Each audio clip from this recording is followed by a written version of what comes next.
Máte problém s rozpadnutou stoličkou, rozpadnutou knihou alebo zlomenou lavičkou? Mnoho vecí, ktoré sú rozpadnuté a považujeme za skutočné, si zaslúžia nový život.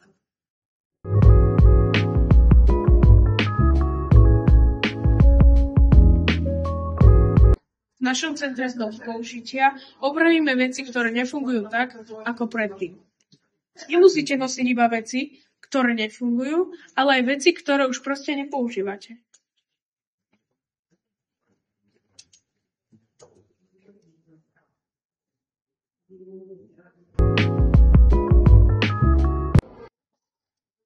Každý predmet si zaslúži nový život, aby slúžil ešte dlhšie.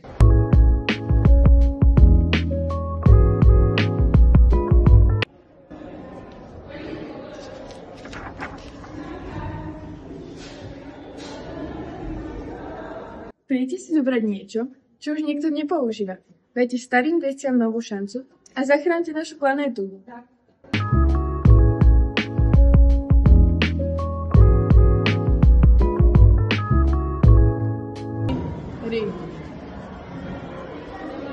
Pre nás to nie je len centrum znovu používania. Je to miesto, kde sa spája komunitný duch s budúcnosťou planéty. Každý krok a každý akt pomoci sa počíta. K nám a buď súčasťou zmeny. Pre nás, pre našu budúcnosť, pre našu planétu. Dobrý deň. Sme 8-ci a prijali sme výzvu.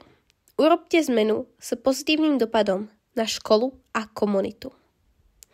Hľadali sme niečo zmysluplné a užitočné pre všetkých a objavili, že aj v našej škole sa stráca obrovské množstvo vecí. Len za rok sme napočítali vyše 480 kusov, ktoré tu ostali a nikomu nechýbali. Strácanie, plýtvanie a ničenie nám napovedajú, že nie každý z nás vníma hodnotu vecí. Chceme to zmeniť a vytvoriť reuse centrum, kde môžu nepotrebné, no funkčné veci nájsť nových majiteľov a učiť zážitkovo o cene a hodnote vecí, opakovanom používaní, upcyklácii a ekostopách vecí v živote. Pomôžte nám prosím, vyplňte prosím krátky dotazník a od 17.2. prinášajte veci do centra. Podrobné inštrukcie nájdete včas na plagáte pri vstupe do školy. Spoločne dáme veciam novú hodnotu a znížime plýtvanie.